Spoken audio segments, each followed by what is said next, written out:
feel like every time I go to record,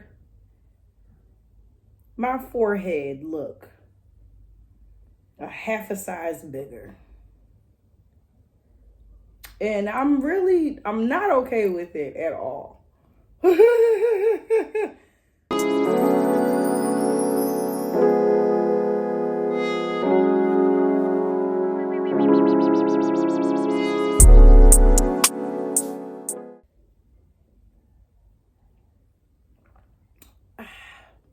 This is what a Saturday night looks like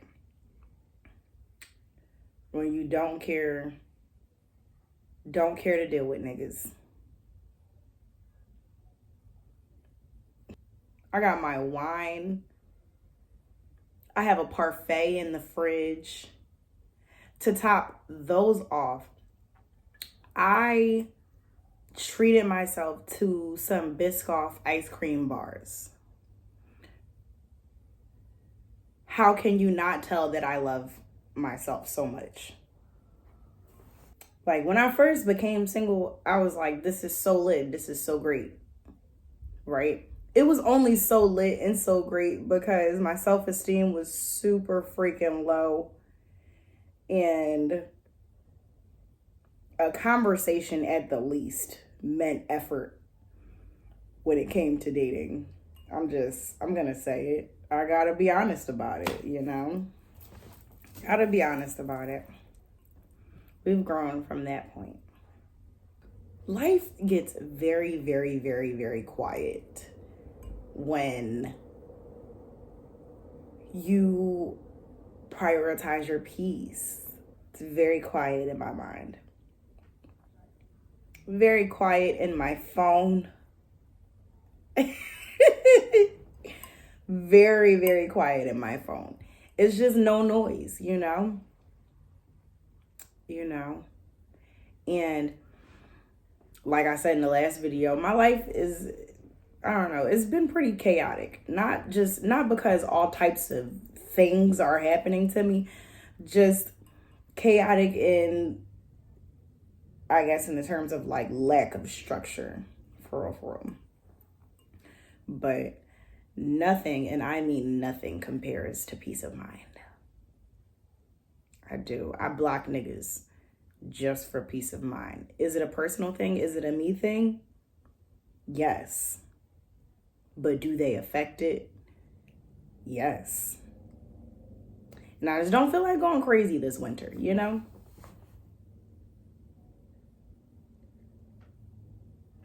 Don't care to do that. You know?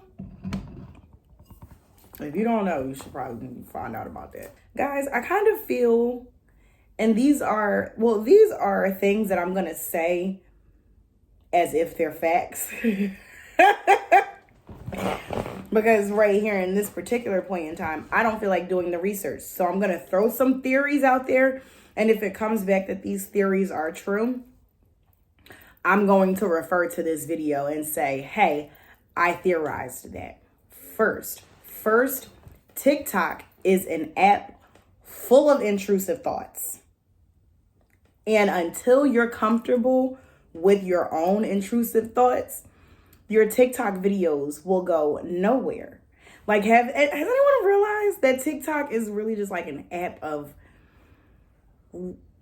some very normal things, but also strange things, sometimes heinous things that we usually would not tell anyone. But for 60 seconds on the Clock app, I'm willing to let you know about it. Like, TikTok is one of those apps. And I came to that conclusion because I used to be scared to post content. And then I thought about it, like, everybody's viral content sounds like they're really just telling us what their intrusive thoughts are. Yeah, yes. I'm going to believe that. Because, that goes with, like, being your authentic self and like, having the fear of being perceived and stuff like that.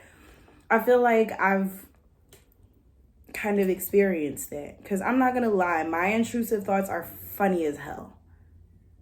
Super freaking funny, right? But they're not, sometimes they make me a little nervous. So even if I feel like they're super freaking hilarious, it's kind of like, whoa, I don't know. Maybe somebody might call the police on you.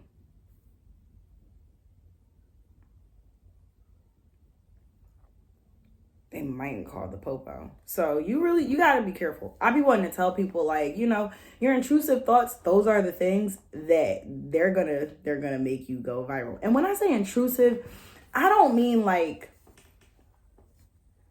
deadly.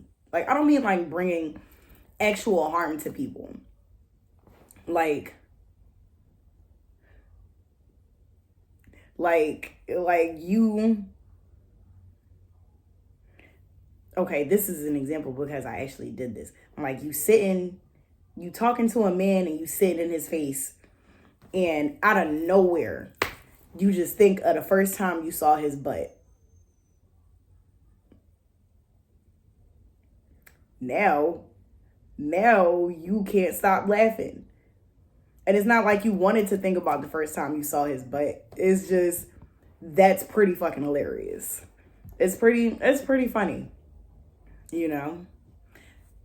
Stuff like that.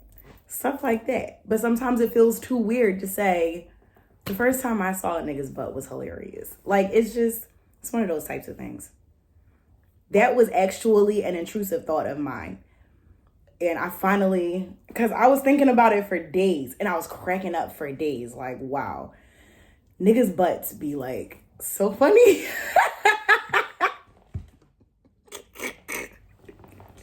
Niggas' butts be hilarious.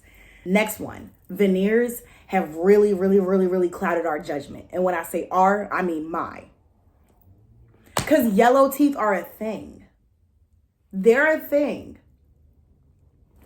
Not gonna lie, when I was a kid, I had went to the dentist and I was like, whoa, I really need to know why my teeth aren't like super white. Like, my mom, oh my God, her teeth are so fucking white. Her teeth are so white. And they've always been like that since I was a kid. You know what I'm saying? So like when I was younger, I was like, dang, my teeth, they're not white like my mom. So like, what's going on here? Like, can you help me understand? And he was like, well, that's just the natural shade of your teeth. And I said, what? What kind of dentist would say something like that? Right? Turns out he was right. Okay? All right. Now, I said yellow, not gold. Not gold. Yellow. But yes, like sometimes I really have to look at myself in the mirror and say, these are not veneers. These are natural. Now, is that something that I'm going to be okay with? No. I still want my teeth to be the whitest of the whitest. I want the most Caucasian teeth you've ever seen in your life. So there's that. But that was my theory. Okay. So think about that. Even if you try your hardest not to act as if you're affected by the things that you see on social media, one day you won't be able to deny it. Honestly, it's kind of strange. Social media has an effect on everything that goes on. Relationships, how you look at yourself, how you look at other people. It's really, really, really annoying. So, unplug whenever you feel like it's time to. I didn't tell you guys this. So I was working at a furniture store last year. And toward the end of the year, I decided to leave said furniture store.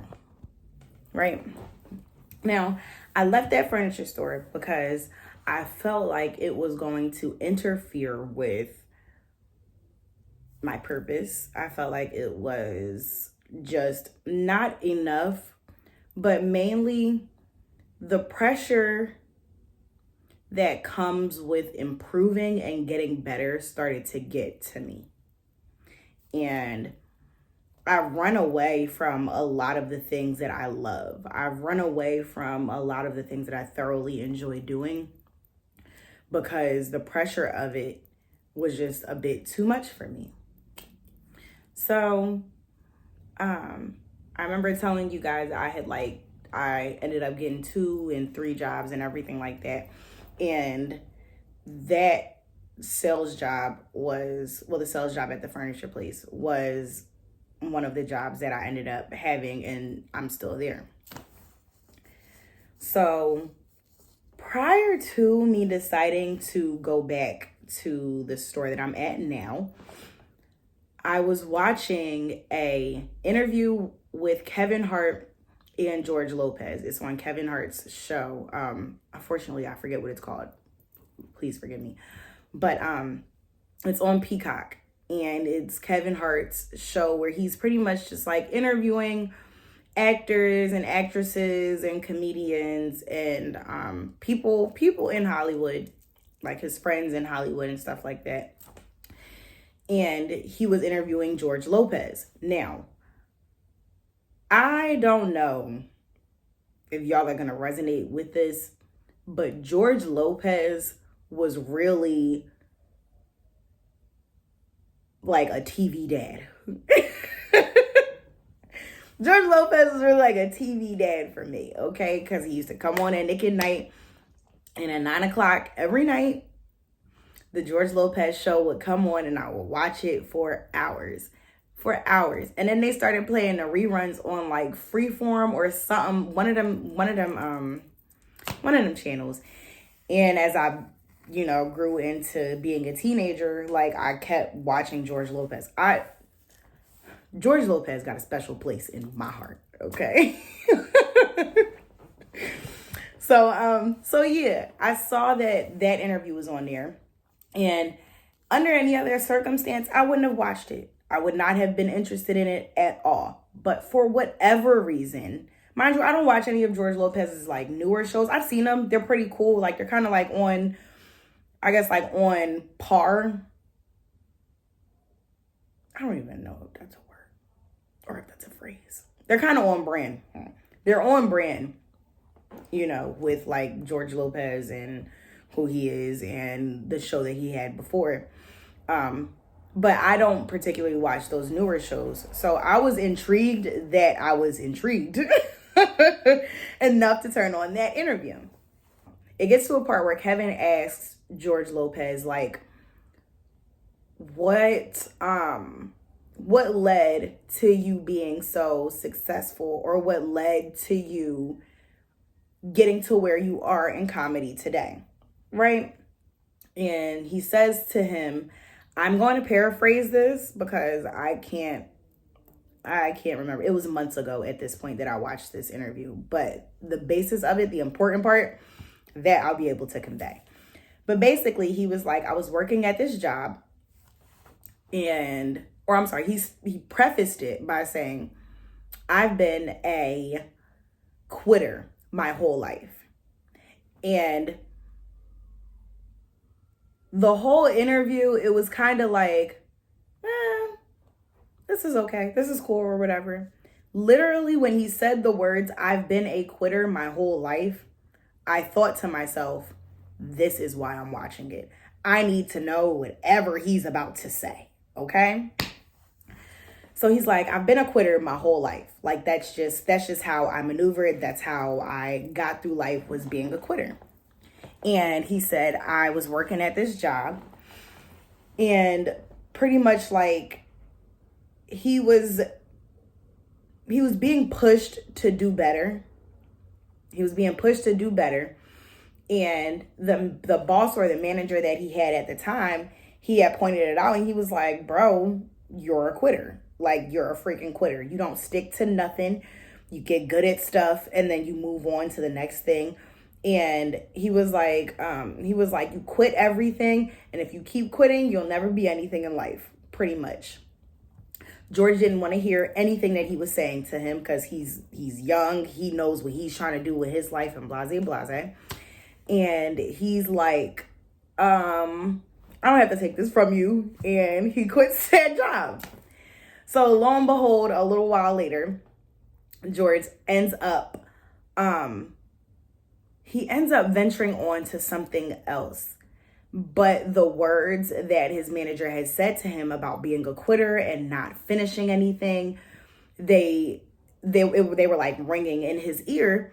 And he was like, pretty much, he can't go do this thing that he's trying to do if he does not go back and apologize to the person that held him accountable, which was his old manager.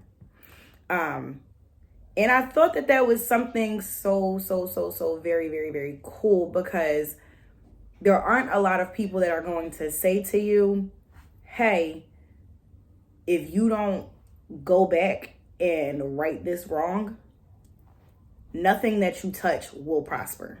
Like, there aren't many people that'll say that. A lot of people will really just let you watch, or I'm sorry, a lot of people will really just watch you keep finding new things to do and keep spinning yourself in circles and everything like that. So when he said that he had went back to apologize to him, I was like, that's freaking crazy. Because the reason that he went to do that was because he felt like he's not going to go anywhere in the event that he just picks up and puts down everything that he puts his hands on. And he was like, you know what? You were right. It's true. I am a quitter. And George Lopez said that him going and apologizing and, like, you know, putting his pride to the side and being like, hey, you were right about me, that was the turning point. Like, that's when his career actually started to take off. And even though I had already thought about going back to the job that I had before, something in my mind, even before I saw that interview, was just like, you got to go back. You got to go back and you got to finish what you started, because if you don't, nothing that you touch will prosper. The way that I left that job the last time, I was super duper overwhelmed with everything. I was super overwhelmed with everything. And I ended up calling out because my job was very far from where I was living at the time. It took me like an hour to get to work or whatever. And that's driving. So my job was pretty far from where it was that I was living. And by that point, my car was like, it wasn't working. I was in the midst of trying to figure out what to do about my car, and nothing was going right. And I was so overwhelmed that one day I had called out, and then I say maybe an hour later, I was just like, you know what? I can't do this. I can't do this. Now, there are other factors that led to me leaving that job, but I'm saying this to say, like, the way that I up and left that job is kind of the way that I've up and left everything that I've done. And though it's unfortunate, it kind of is what it is. And I only have that feeling because at this point, I'm a person who understands the beauty and I understand the beauty and the importance overall of finishing what it is that you start, whether it comes out the way that you want it to, whether things go your way or the other way. Either way, finish what it is that you start. Because now that I've gone back to the other job, now that I've gone back to the job that I left pretty abruptly, I am getting the lessons that I would have gotten had I stayed.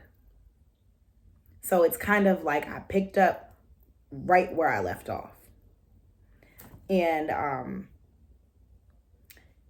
after I had my daughter, a year after I had my daughter, I had moved back home with my mom and my stepdad.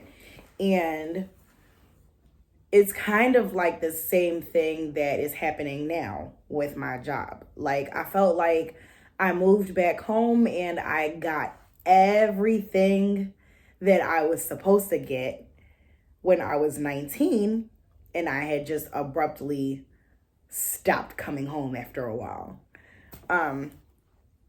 So there aren't many words for the feeling that I have about my life and how my life is going. It just feels good. It feels good. It feels on track.